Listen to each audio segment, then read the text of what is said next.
Hello, and welcome to Workplace Stories, the podcast where human capital experts share their real-world experiences and insights.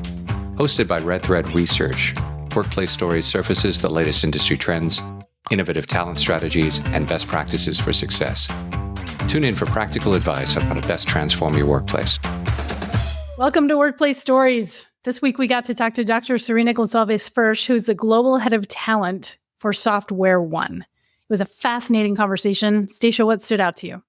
The first thing that jumped out at me is just how real and focused Serena was around the purpose of L&D. Purpose of L&D, the whole reason that we even have learning in organizations is to enable people to do their jobs more efficiently and more effectively.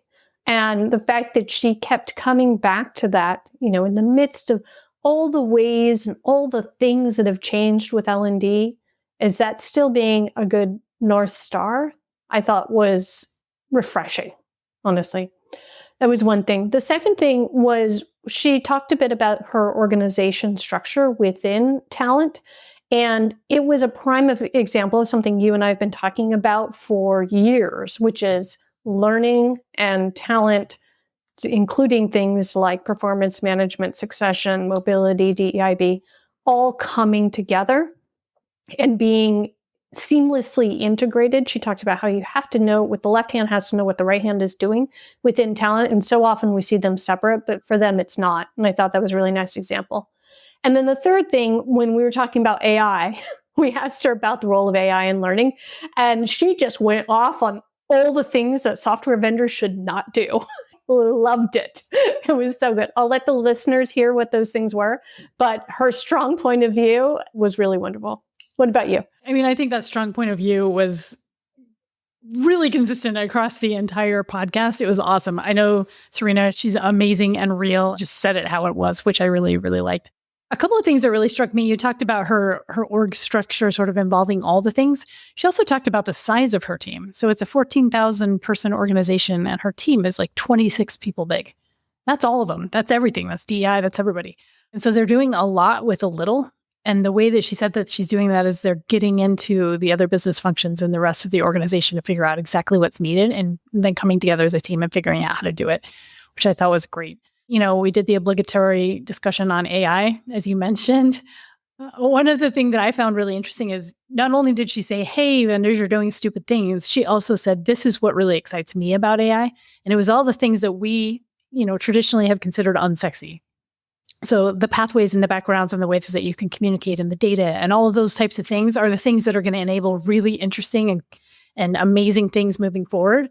And she sees that. That's one of the things that really excites her about it. I think the final thing that I found really interesting is just her point of view around learning in general. When we asked the purpose question, she said, basically, I get to learn. Organizations survive because it learns through the delivering and the pivoting and the failing and figuring out what's next. I really liked her point of view around that. It's not about always executing exactly right, but it's about continuously improving and learning as you go. And I found that actually really beautiful. Yeah, agreed. So we highly recommend this podcast. I think we say that every time. This one was particularly fun to record, and I think it's going to be particularly fun to listen to as well.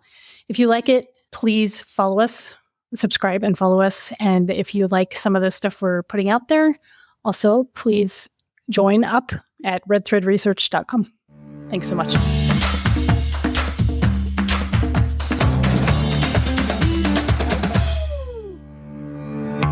Hey, Serena, welcome to Workplace Stories. Thank you for having me, Danny and Stacia. We're super happy to have you. I'm very excited about this discussion, and not just because you're my best friend in London. We had some really great discussions at Learning Technologies earlier this year, and I'm thrilled that we get to share them with some of the larger audience. To start, though, I want to know what you do, how you would explain what you do, and what your title is, and where you do it. Perfect. So I'm Serena Gonsalves-Fersch. The doctor before is in L&D and talent development. So I'm completely useless in an emergency unless it's an L&D emergency, which there's no such thing. I am the global head of talent at Software One, and the global head of talent means I cover off learning and development. I cover off Software One Academy, which is our young talent and return to work partnerships. I cover off DEIB and employee engagement. And I cover off talent assessment and leadership development in my role. I'm very, very lucky in what I do. And I'm allowed to be this sort of mad scientist that Software One gives me this breath to try out what I research and what I find out and what other people are doing and bring it to our organization, which is in continuous change. So that's how I explain what I do. Or to my 16-year-old, she does something with people. I like it. Tell the world, Serena, what Software One does.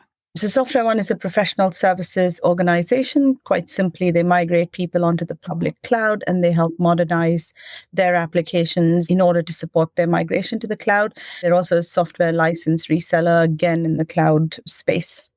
Primary partners would be Microsoft and AWS and GCP. So second, get to know you question, Serena.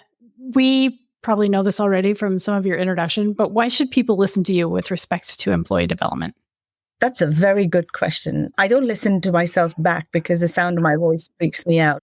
I can give you a little bit of context, and it probably comes down to my experience. And I believe that L&D is a socially constructed profession. You know, our barriers to entry sometimes are so low that anybody can be in L&D and, wake up and decide that's what they're going to do. And as a result of that, there's a lot of voices that are drowned out. Also, most of the research, there's very few companies like yours who are actually researching for the sake of research, right? It's not attached to an LMS or attached. There are some huge thought leaders in the market which are just selling their voice to the highest bidder and attaching it. So we've become a magpie profession. Whoever shouts the loudest and shows us the shiniest objects, that's where we run to listen to. The statistics we quote are very rarely based on unbiased data. And the number of voices actually from people on the ground who are walking the walk and talking the talk are very, very few. I'm a career L&D and HR person. My master's, which I finished in 2000, was in HR. I was a generalist for a year, went into L&D, and I've had every role in L&D. I've been client-facing as a management consultant. I've done the learning coordinator, back in the day where you're standing by the photocopier and then learning how to use the comb binder for your learning materials. Yep, all the way back then to managing learning both on a functional level as well as on a departmental or a global and a country level. So I've been everything, been a trainer, been an instructional designer. And I think where I am now, I'm very fortunate. It's this intersection of workforce development in a broader sense, beyond learning and beyond talent and beyond a development into the wider employee journey and employee life cycle. So I think you should listen to me if you want a perspective, a real life perspective of someone who's unbiased on the ground, has no skin on the game, has never written a book. I wrote 80,000 words on a thesis. I don't want to write ever again. And, it just wants to share because I really believe that this is an incredible profession that can do wonders for the future workforce and the future organization. They just have to channel where they themselves are learning from in the right way. Yeah, I think that's helpful. And it leads into a question that I have when Danny and I were prepping this. And she said that at some point you said that L&D is dead, long live learning. I said, I want to know a little bit more about that. So can you tell us a bit what you mean by that phrase? So our good friend, Simon Brown, who is the CLO of learning at EY, and I've always been a fan of their book, Curious Advantage. Funnily enough, it's just there on my bookshelf. I was really pleased to be able to speak with them. And it was one of the sentences I used in my doctorate as well. If you look at the evolution of why the training function came into being, it was the fundamental idea was to help people to do their jobs. And they do their jobs so that their efficiency leads to organizational efficiency and then leads to value and profits and a strong organization. It's as simple as that. We exist so that the organization can as a whole perform better. And in some ways, we have to link what we do on an individual basis to a team basis to an organizational basis. And it's never been simple, but it was simpler when you were teaching people how to do their jobs. And somewhere over time, we wound up becoming this separate construct where in order to interact with us, you have to leave the context of your role in order to be trained in it. It's like a scuba diver learning most of their training out of the water. It's just bizarre, and L&D has somehow managed to take with it some weird connotations as a result. These people who sit with an LMS system with 3 or 7 content libraries, with a catalog of courses, and with a chunk of leadership training that we just churn out, and with the belief that if we build it, they will come. And guess what? Ain't nobody coming. Everybody's context of their work. And as organizations are growing, merging, transforming, and expanding at a faster rate ever before in history, and knowledge is available at a faster rate ever in history, that old L&D construct of being custodian of information and knowledge and content is gone. I mean, it should have never been the first place there in the first place anyway. It's, like if you think of yourself as a librarian, with this vast element of resources in front of you, but then you going and telling the researcher sitting there and say engineering, those are the 5 books that are the right things for you to do. There's something off about this, the whole model of it. And that's why I said L&D is dead, because I think there's an acknowledgement that for every single one of us to survive in the new world, or in a constantly evolving technically world, we're all constantly learning. And learning is happening whether or not we own it, whether or not we can measure it, whether or not we can control it. And it's that what I was trying to emphasize, that acknowledge where learning is happening and rethink what your role is to facilitate that learning and to what end. So I have a question about that. I'm a historian by nature, or by education, I should say. I don't know about nature, but education. And everything happens, right, for some sort of reason. So do you know why the L&D function got so off track? Because that might help us figure out how we get back on track. What led us down this alternative, we're going to train the scuba diver outside the water mentality? It's a very good question. I think the answer is twofold. And one of it is that we got legacy university. So we sort of went into this teaching sort of model, and we almost tried to replicate what was there. So we've been talking experiential learning for decades, right? More than decades. And we know about the 70-20-10, and Jennings has repeated it repeatedly, and we all know about the 70, and somewhere down the line, that 10% took over our raison d'etre. And I've never been able to point out how, but the closest thing I could come to was it was just a legacy. It was what we understood as far as learning went. It's also, like I said before, it's the barriers to entry for our profession. If you ask 50 people, 50 L&D leaders, how do adults learn? You'll get 67 different answers, and probably based in theory, right, Dave?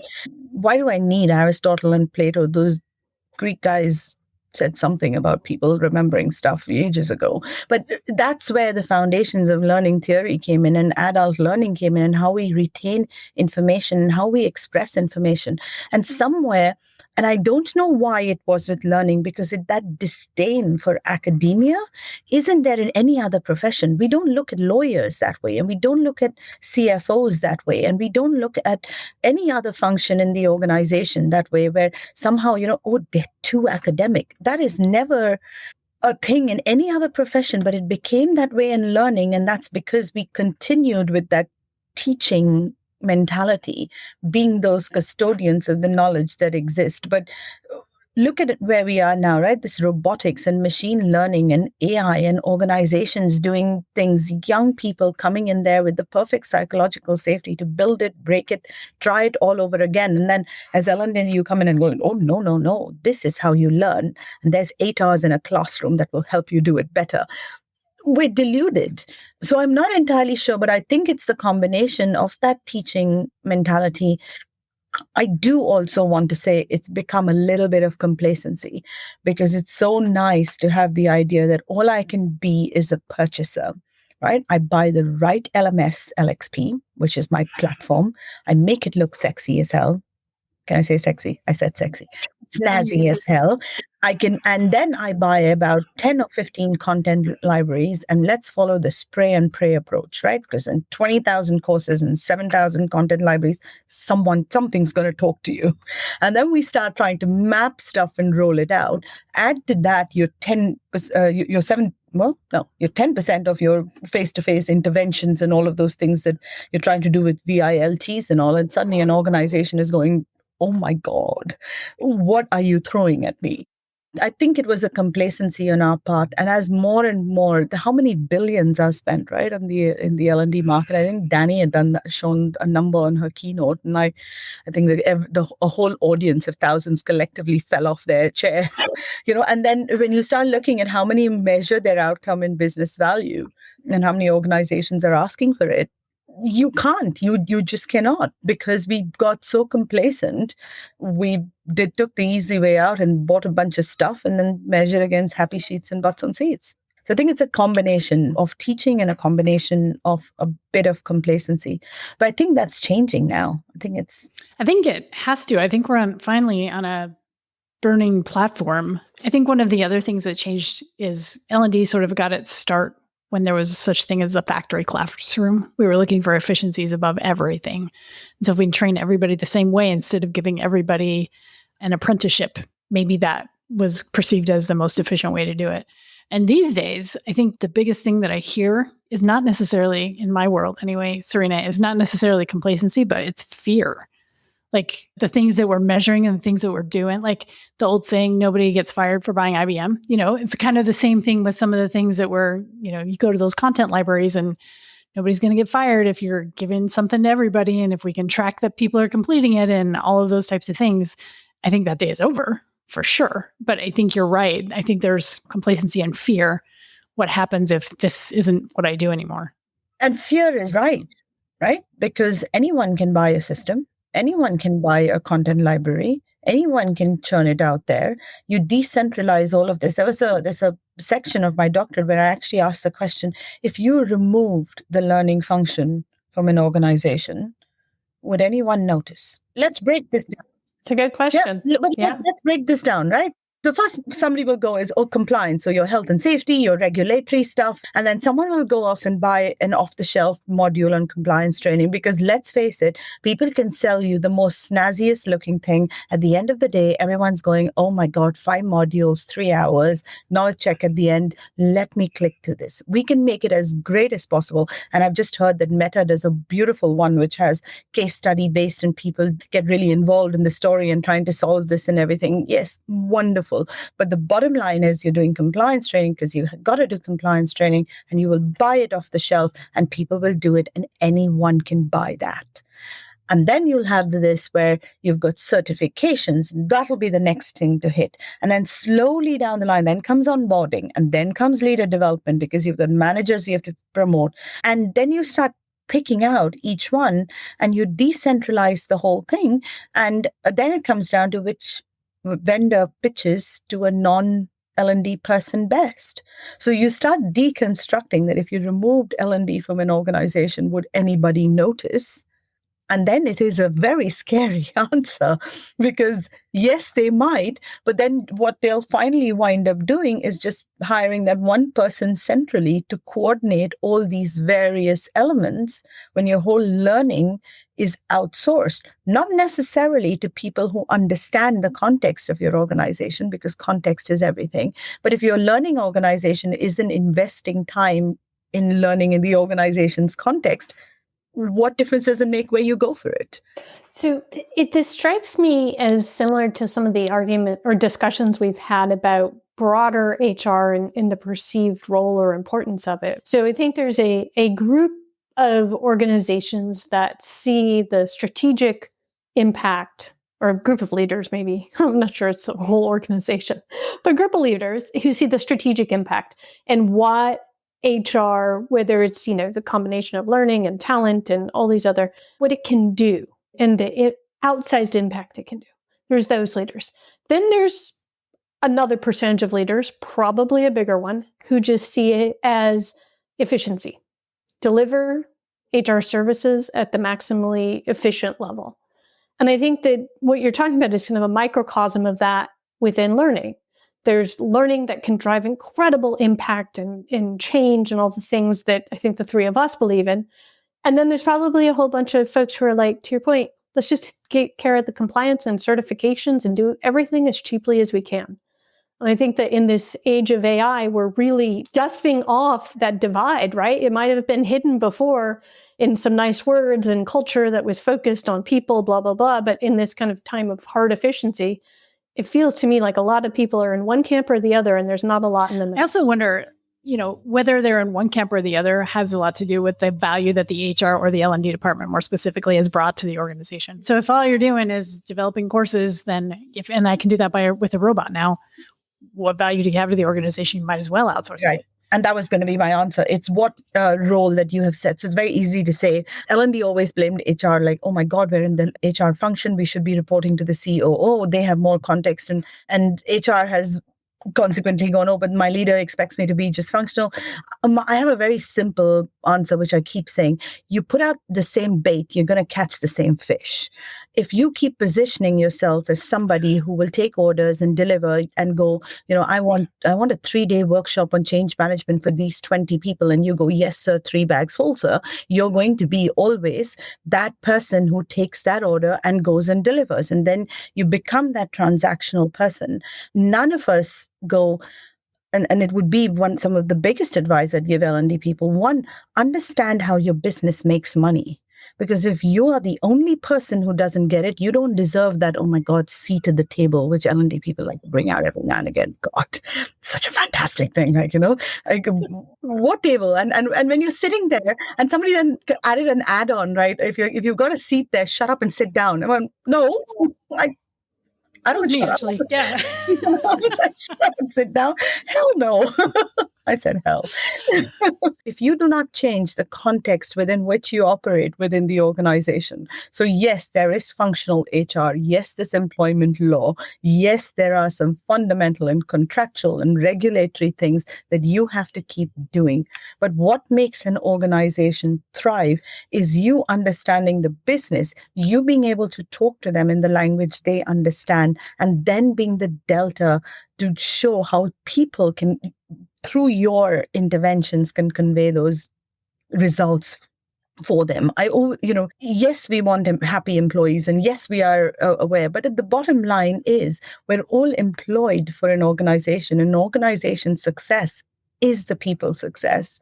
And things that can be done now by automation, the question should not be asking, oh my God, what's happening to our people? The question should be, what is the role of the human in this new context? And if the more human resources focuses on that human bit, and the more talent development focuses on that talent bit, the more we will find leaders coming around to our way of thinking. And I wonder if there's 2 camps or just people with 2 different experiences of HR leaders. Could be.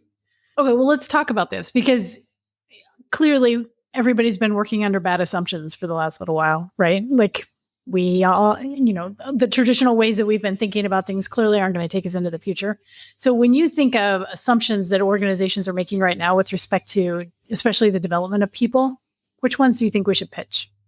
I can tell you what I'm doing. I don't know if it's the right way, but it's so contextual, right? Every single organization is different and your industry is different. And we've got a little bit more flexibility when you're in tech because it's moving so quickly anyway that you have a little bit of flexibility in what you are doing too. So the way I put it is that, and it's sounding like a cliche, but it's not a cliche, that you're focusing on people's skills. Skills-based organizations now have become a sort of an odd word that you do, when the honest thing is I'm teaching people the skills to do their job. Oh, skills, doing that all along. Otherwise, why do we exist? I mean, there's a reason we're not teaching people salsa dancing or basket weaving, right? Those are skills. You use skills to do your job, skills in the context of your organization. I'm not ever purporting where we go, the purely skills based and everything, you do away with job descriptions. And no, I'm not there. I don't think we'll ever be there. And anybody who has worked with any kind of works council or litigious HR country will know that that's not the way you would go. But using what are the skills and experience needed for somebody to do their job and focusing on how you would develop them, either on the job or through stepping out of the job. Either we have now, devices and the ability for simulations to be done. We have sandbox environments better than ever before. We have AI that can coach you and AI that can train you. So I think skills is going to be, or it should be, or it already is, a huge factor in how people learn. And I think that's the area for us to focus on. I do think that leadership is changing. I think that leadership has historically always been the area that was most invested and least measured. It'll probably continue to be that way. So I think you need to separate leadership out into what is that offering that I give you so that you feel special and part of this club, and make my peace that that's not going to be measured. And then what are the attributes of a leader that I want to build in the organization? And the first thing you'll realize is you don't start with those when somebody's already a leader. You start with those at the beginning of someone's career, and you hone it in to situational leadership as they go up the scale. So I think there's a lot to do with leadership. I think it's a lot to do with skills. And I think the third thing I would say is a lot to do with the connecting points. There is no way on God's earth that learning can just be a custodian of stuff. So where it connects to performance. I always ask, when I speak at conferences, one of the questions I ask, how many people here can see performance management data? And you'll get like 5 people put forward, right? And I went, every single company has performance goals and development goals. If you have access to the development goals in whatever shape or form, that's your training needs analysis for the entire organization for the year. And you're telling me you can't see that? And when I go, how many of you are in touch with talent acquisitions, have regular touch points, have a one-to-one look, ask for the forecast of what's coming through your doors in the next quarter? And then you'll get even fewer hands up. And you go, so 1 second, somebody else has decided that that's a missing skill. Workforce planning has happened separate from you. Someone else has decided that this skill can be, we will buy, not build. Someone else has gone and done the recruitment. They come through the doors. Maybe you are in global onboarding, maybe you're not. And then in 3 months' time, when they are unsuccessful in probation and in the exit interview, they write, we were not trained properly, it's your fault? Or where do you fit in? At what point do you go, that's the skill base coming into my organization. This is the skill base I have. That's what I'm trying to build. So I think that this isolation of self-imposed isolation for the most part, or we will come when we are called and we will build it and you will come. I think that's going to go away. The touch points between finance and legal and HR, broader functional HR and talent acquisition, leadership assessments and talent development. And I'm fortunate to be in the position to say it. And I know not a lot of L&D people are, but it doesn't take a lot of your time to start reaching out laterally to get a different data source apart from happy sheets and butts on seats. Yeah. I'd like to talk about how do you build this as a system, right? Because those conversations are great, but they can also be one-off and don't get the information that comes from them, doesn't get folded into what's happening. So how do you build this non-custodian, integrated, business-focused L&D function? It's a very good question. And I'm not purporting to have gotten it right. We've just completed an acquisition and overnight moved from 9,000 to 14,000 people. And that's exactly a month ago today. I'm still integrating that team into mine. So I can tell you what's working so far and what I hope to be able to continue. But I have a total talent team of 26 people. That includes my business partner, for 14,000 people. And I'm not changing that. And that is for everybody. That includes DEI. It includes my academy, which 700 young talent or junior talent comes through every year. It includes my L&D for the entire firm. It includes production, and it includes operations and analytics. But the way I have split it out is what I can share if it's useful. We can do a guessing game. How many people do you think sit in my learning design development team out of this 26? for 14,000 people. Knowing you as I do, I would say that number is pretty low. I have 4. I have a head of my learning ecosystem take care of all my tech, and I have 1 content library and 1 LMS LXP. I have 1 learning experience designer who concentrates on building journeys and which lead to connect to the career pathing that my talent team of 3 look after. I have 1 technical ecosystem specialist also who works with the learning experience designer, so it's more focused on tech. And I have 1 person who's responsible for the calendar and the scheduling. The person who wonderfully does all my BI and all my reporting and analytics, and goes and bugs the NavVision guys in sales and the resourcing guys in projects to make sure that to see how quickly when somebody has learned they're allocated onto client site and all of that. I have 1 person doing that who sits in operations. But it's a lean team, and what my learning team does is I have 1 business partner or regional leader for each region, and their job is to find out what's happening on the ground. That is your job. So you centralize production, you centralize leadership development and talent assessment, you centralize DEIB, employee engagement and employee experience, and then your people who are going out and talking to them are your learning business partner regional leaders. So we have 5 regions, so there's 5 and then 1, 2. No, and we've got more regions now in the acquisition. So 1, 2, 3, 4, 5, 6 regional leaders, and their job is to partner with the regional heads of HR and find out what's happening on the ground, which comes back to us. And then the solution could be talent related, it could be leadership related, it could be functional skills related, it could be technical skills related, it could be certifications, but you come back and as a team, we figure out what is the best way to go. And all the time, proactively, we are building role-based learning journeys. Your role is a combination of your functional skills, your technical skills, your soft skills, your leadership skills, and your experience. And those are being created. We're still in the process. We don't have any skills taxonomies or libraries just yet. So it's a little bit manual what we're doing. We will have 1 next year. But proof of concept is that you can build a learning journey for a cloud systems engineer in GCP by looking at their job description, looking at what it takes for them to be successful, looking at the projects that the client's asking them to fulfill, and then building a learning path, which is resources, it's a framework. They're still in and out and using it as a library. So it's a 26-person team for all of talent, learning, academy, and DEIB, and leadership. And it works because you're then creating that environment where people can, almost like the architect, you're creating that framework, that scaffolding. People can run and do as they want. And then they come back to you and say, oh, you know what, that worked. And hey, can we be part of this knowledge sharing community? And can we pass it on? And you go, yeah, absolutely. Can we help you document and bring that back into teams? And so that's what I would say. You don't need an army of people. You don't need a team of 15 facilitators. You don't need a team of 30 instructional designers.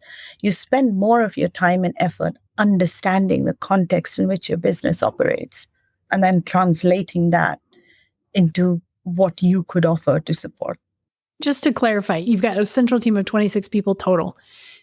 Is it a federated model where you have other people within the different business units or areas? It's just 26 people total worried about development of individuals across a 14,000 person organization. Yes. Well, let's say 9. We're going to see if this still works with 14. But I heard a couple of other things too. DEIB, employee experience and engagement, we have the like. I have the employee engagement survey. I have performance management. I have succession planning, workforce planning, DEIB. And I always wrap in DEIB with employee experience and well-being. I've never been, so I fell into DEIB. To be honest, I took it over about a year or so ago. It used to sit in legal and then it came under me, which seems like a more logical place for it. I'm very, very lucky. Our head of DEIB is also a lawyer by education. And so he acts as my bridge between our legal aspects, our HR aspects. But I have never been one of those people who Danny and I have a friend called Laurie Niles Hoffman. I'm sure you know her as well, Stacey. And she has I this know her. amazing meme that she brings out on the 1st of March every year. It's like a Monty Python meme. The guy walking through the streets with a bell, and in the film, it bring out your dead, but she changes dead to women. So the 1st of March, bring out your women. And then on the 1st of June, bring out your gays. And on the 1st of October, bring out your neurodiverse. That's never been me. If you can't, on a policy level, affect change in an organization where equity exists, then there is everything else is just platitudes, right? It's placebo effect to tick on a box for a publicly listed company. So I have tied in DEIB with our employee engagement survey, and we let people tell us where there's particular areas to focus on. It's integrated with our recruitment, it's integrated with our outreach, it's integrated with our integrity line. So Jay speaks with our legal function and compliance function as well. It's integrated our everyday practices. And therefore, so our employee resource groups, our mosaic, our culture days, all of those things tie into a broader, I prefer to say he's head of employee experience and DEIB, because I know it's become a strange word in some parts of the world. Some of us sit in, but it's never going away. We're in 60 countries. We are individually diverse. That's what makes us individuals. And you're always going to have nuances, whether you call them out or not. It's never, ever going away. So what is it at a policy level that you can affect that makes just everyone feel like whoever they are and whatever they belong to, they get a fair shake in the organization without the platitudes? Because if somebody told me that I was on a call or hired because I was a brown woman, I'd probably deck him, because I'd like to, not really verbally. Well, I mean, oh my God. Do what you got to do. What is this bleeper thing you use in this call is going to go mental. But how insulting is that, right? You're there because different quota that someone has to fulfill, or there's having that balance between, and not going too crazy with it, having that balance between recognizing people for what they bring to an organization without calling out their differences.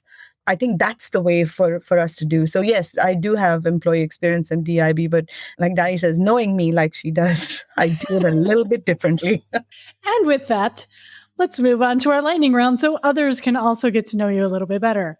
These are 3 questions that we worked on together so that we weren't catching you off guard. That'll just help our audience get to know you just a little bit better. So the first one is, what's your drag queen name? Oh, so this was given to me by my team because I'm a huge fan of RuPaul's Drag Race. I don't know how I got into it, but now every season that I can possibly watch. So they called me Countess Fierce Serena Gonsalves. They made it Gonslay. Yeah. So I'm Countess Fierce Serena Gonslay. Very nice. I'm happy about this, but there's fierce in there, and I think I'm okay with that. All right. So for those who listen to this show, they know that I kind of live under a cultural rock. And so I'm especially excited to get your perspective on this question because I know so little. So in your opinion, what scene or scenes are worthy of an Oscar? So I think those that you quote quite often.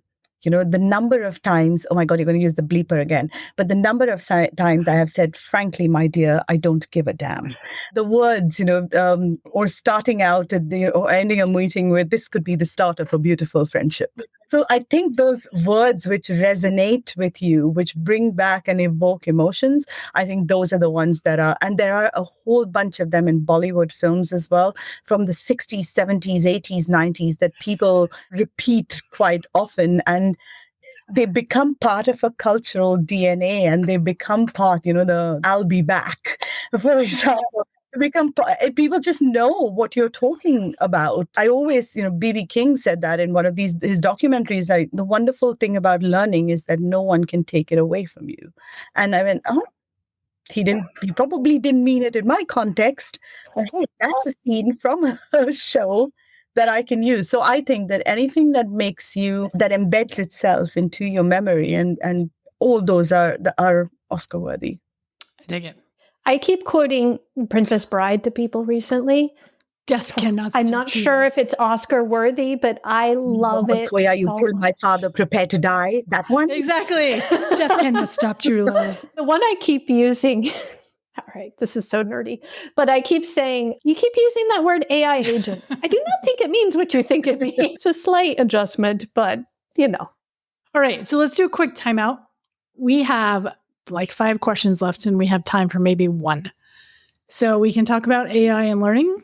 We can talk about AI and learning again. We can talk about resilience and adaptivity, or we can talk about aligning learning with the larger workforce planning and internal mobility. Do you have a preference, Serena?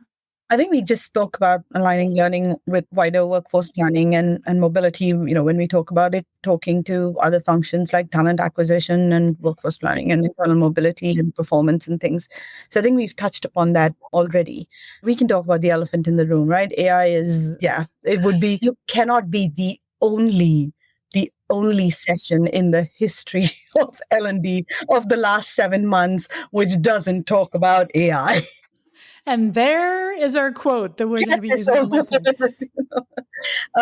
I think the first thing that all vendors need to understand is AI in learning does not keep learning leaders awake at night. The fact that you can now build content at many, many more miles per second, I do not give a monkey's about. The fact that there is, so let's flip this around. So what do I care about? I care about using AI predictively. AI can help me look at people's skills in an organization and predictive models for skills requirements with my client at an exponential rate than ever before. That I care about. AI can help me look at my organization at a faster rate than my business partners can and give me the data on which I can build sound learning or give me the data in which I can have sound learning conversations with the business. That's what I'm interested in. AI can replace where we have a very strong and a heavy lift on people and make an automatic things faster. And that all that means is that you step back and go, what is the role of the human? And I want us to be challenged into thinking that way. Because if you look at the top 20 odd skills, and I say this so often that the World Economic Forum brings of what humans need in the future, yes, awareness of technology, it's there somewhere, but it's not number 1. It's not even up to the top 5. The top 5 are empathy, critical thinking, innovation, problem solving, relationships, stakeholder management. That's the things that I would love that if we all step back as people in human resources and went, what am I doing to build that? The ability to react in a VUCA environment, when things are different. In the last 5 years, we have seen wars, we have seen earthquakes, we have seen change in regimes, we have seen more disruption in a corporate world than probably what was collectively there happened in decades before that. How are leaders supposed to react as humans? That's the bit which I'd like us to focus on, because the AI train will come and systems will become more efficient, just as, in every single way, our systems, our processes, our technology has become more efficient. But we will be using it in an organization, in the context of the organization. I'm always very wary, right? We are a co-pilot organization and it's very well regulated by our IT function, and it will be. And laws will come out protecting you on the ethical front, and laws will come out from a regulatory front. And all of those things are what you need to keep in mind. So when I walk into like learning technologies, and 8 out of 10 people are saying the only AI-powered learning platform, everybody's got the same thing, or the only AI-powered content library, or the only... Oh, Cool. So I do think that the focus will shift over the years. And what I need AI to do is process and give me insight into those vast amounts of data that an organization generates that we wouldn't normally be able to tap into. So I can do more predictive skill development and predictive learning. And I think that's where I see for us the future of AI and L&D. I also think it'll be able to make those pathways through, with talent acquisition and with performance and OD. I think it's interesting because this is where I'm over-indexing as well right now, is like the sexy parts of AI are not the things that appear sexy right now, like the coaching AI and the creating mountains of training types of things that have everyone's attention. The sexy things are the things that you just talked about, like the pathways in the background and the predictive analytics and just the analytics in general and being able to understand what those are. It opens up so much capability and capacity that I don't think L&D departments are wrapping their head around next. I'd offer too, though, this goes back to the question that I asked a long time ago now, which was, how did we get to this world of where L&D was the custodian of this thing over here? And Serena, I think a lot of what you said was it does, at least to some extent, come down to what is visible or immediately measurable, right? And like the plumbing, if you will, of the pathways and all the stuff that is actually going to ultimately have the impact. One is not immediately visible, and two is not immediately measurable in the same way as some of these other things. And so I think it's harder for the vendors to sell it, and it's harder for the practitioners to document/measure it. And so it seems less important, but it's perhaps the most important. It's the thing that will make everything else run. I think it'll reach a time where you're talking again in outcomes based, right? Like how many people say the word ERP systems now, but when they came into play, and I know for my sins, I started my consulting journey as an SAP trainer, but spell SAP, those things you start your, and at that time it was, we're all moving to ERP systems. Like, you process this thing here and the information gets to China. We don't use the words for the plumbing anymore. We know that there are, and we say machine learning, and there was this phase of Internet of Things, and we used to talk about the plumbing as like it was the forefront. And I think AI is it'll be so integrated into what we do, we'll be able to focus on the outcomes rather than talk about what's happening in the background, what's happening behind the scenes. There's too much of focus on that behind the scenes. And I'm not saying this isn't this is technology revolution, right? I'm not saying that this isn't amazing, but I think we're spending too much time talking about it rather than talking about what it is that we need it for. And if we're talking about, and when we talk about what we need it for, if we're saying to build more content, don't know if the world needs more content. Yeah. Serena, I know that you and Danny know each other very well, but I have been delighted to get to know you better through this. And I get the opportunity to ask you the last question, which is the one that we ask everybody who comes on the podcast. And we call it the purpose question. And it's, why do you do the work that you do? It's a very good question, partly because it's the only thing I know how to do. It sounds weird, right? It's very strange. When I started out in learning, it was sort of almost, you saw an outcome. It's the one thing you are giving that you can see expressed in a real context, and you can see it working or not working. Back in 2016, I started the doctorate because I hit a round number and had a bit of a midlife crisis. But I also started the doctorate because I walked in and I found not enough people who could talk to me and give me actual data and research that mattered for my context. I think I do what I do now because it would be a very silly thing for an L&D person to stop learning. And I believe that we're now in a world where you could never, ever stop learning. I think that organizations are learning beasts, whether or not they call it out or not. Forget about the L&D or the talent development or professional, whatever other label you put on the function. An organization survives because it learns and it pivots and it's agile and it delivers and it learns from delivering and it pivots again and it relearns again. It learns products, it learns services, it learns technologies, it learns market, and it keeps learning. And how in the world would I not want to be part of that? So I think, and the wonderful Nigel Payne calls his book The Great Reset, right, on organizational culture and organizational learning. And I think that's where we are in the evolution of organizations. In order to survive right now, they are learning beasts. And we really, really should find our place, or how we as learning people contribute to that. And that's why I do what I do. This has been wonderful. Thank you so much for being with us today. Thank you for having me. It's always a pleasure. Thank you all for listening in. And Serena, thank you so much for being with us. It was really fun. Thank you.